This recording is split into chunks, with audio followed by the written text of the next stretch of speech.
Hi, my name is Sarah, and today I'm going to talk about inferencing.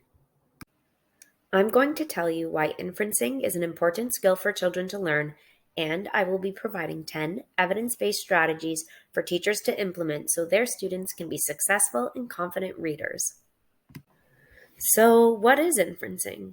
Simply put, inferencing is the ability to use two or more pieces of information in a text to arrive at a third piece of information that was not explicitly stated.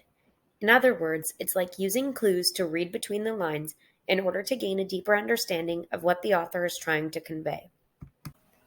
Some examples of inferencing include associating a pronoun with a previously mentioned character, understanding the implicit message in a text. For example, if the text said, Tommy stormed out of the room and slammed the door, one might infer that Tommy's angry. Inferencing can also be the ability to maintain coherence within a text, or it can be making a prediction about what will happen next. In order to achieve any type of inferencing, a person must rely on the information provided in the text and integrate it with their own background knowledge to come to a new conclusion. Inferencing requires higher order thinking skills and draws upon a variety of cognitive resources. Therefore, it's not always easy to teach. Even though for some children inferencing comes naturally, research has shown that it is important and beneficial to teach this skill explicitly. Why is inferencing important? In order for children to have the strong reading comprehension skills that are required for learning in all subject matters, they need to be able to inference. A systematic review on teaching inferencing to children found that the ability to inference is a foundational skill that precedes reading skills. The authors went as far as concluding that poor inferencing results in poor reading comprehension and not the other way around. In addition, making inferences is the foundation to many higher level thinking processes and plays a huge role in social communication as well. Teaching inferencing is not always easy, as it requires children to think critically and draw upon their own life experiences and knowledge to come to new conclusions. To help, I've curated 10 evidence-based strategies that teachers and speech-language pathologists can use to help teach their students to make inferences so they can be strong and confident readers. Number 1, making up stories with picture books. For younger children, inferencing instruction can be as simple as providing wordless picture books, like the ones below, and having them make up a story to go along with the pictures. Number 2, relating the text to the child's experiences. Another useful strategy for younger children is to relate the text back to the child's own experiences by focusing on internal states and motivations to promote inferencing. For example, if you're reading a text with a child that says, Johnny grabbed his umbrella, as a way to scaffold the child, you can ask them, why do you use your umbrella? Provide them with the required support to answer the question. You can then follow up by relating it back to the text by asking, why do you think Johnny grabbed his umbrella? 3. Word level work. Word level work refers to developing basic fluent reading skills such as decoding print and reading sight words. It also includes vocabulary building and direct teaching of cohesion devices like pronouns and connective words and, or, and but. 4. Working on prediction skills. This can be as simple as having children fill in the blanks in sentences. For example, Mary needed a bath because... Again, this is an opportunity to remind students that there is not only one correct answer. Several endings to that sentence could be plausible. Encourage students to reflect on their own experiences to predict what might come next.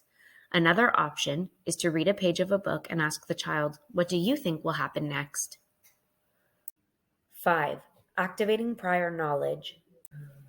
Bringing the student's background knowledge to their attention is one of the most cited, evidence-based approaches to teaching inferencing skills. This can look like asking students to generate associations around a topic, discussing what they already know about a topic, individually or as a group, and using leading questions to fill in gaps with their own background knowledge before asking them to make an inference. 6. Teacher modeling. Teacher modeling involves thinking out loud by asking questions to monitor your own comprehension. This makes the teacher's thinking processes explicit while they're drawing an inference. For example, a teacher might read the following text aloud.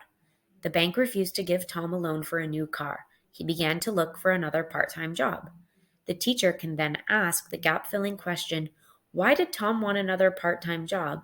And then reason out loud, I know that loans are when banks lend money to people. I also know that cars are expensive. Since the bank did not give Tom a loan, he must need money.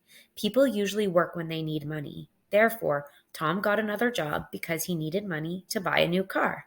In this example, the teacher highlighted her own background knowledge, recapped the information in the text, and then explained how she came to her conclusion. 7. Teacher-led questioning.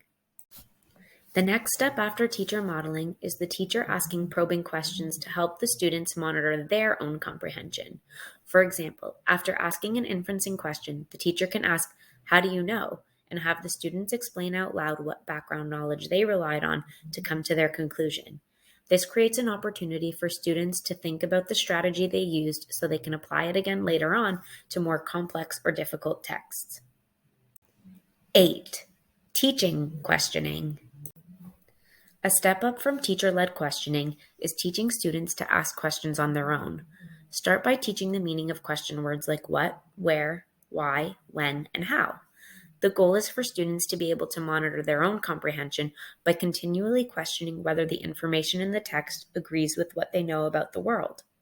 This can be achieved by having students generate their own questions using the question words to identify gaps in the text or confirm tentative inferences. It is important to explicitly teach children that if something doesn't make sense, they need to stop and ask themselves why. 9. Text-level work. Text-level work involves explicitly breaking down the structure of different types of texts. For example, start by discussing the title in depth. Then, point out the subheadings and pictures and discuss what they might be conveying. Be sure to emphasize that when you're inferencing, multiple interpretations can be made, and there isn't always a right or wrong answer. For younger children, break down the story into the characters, setting, problem, obstacles, and resolution. Understanding the structure of a text can help with making predictions and drawing conclusions about what the author is trying to convey. 10. Graphic organizers. The last strategy on the list is to provide students with a graphic organizer to promote inferencing skills. A great model is the it says, I say, and so model. For the first step of this model, an inferencing question is provided or generated by the student, depending on their skill level. Then, in the it says box, the student will put all relevant pieces of information stated in the text. In the I say box, students will put down all relevant information supplied from their background knowledge. In the and so box, the student will write down their inference. The purpose of a graphic organizer is to make the gaps visible and show students they need to contribute new information that isn't explicitly stated in order to make an inference.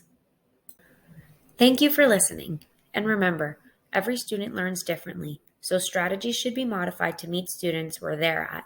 Let's make our students successful, competent, and confident readers.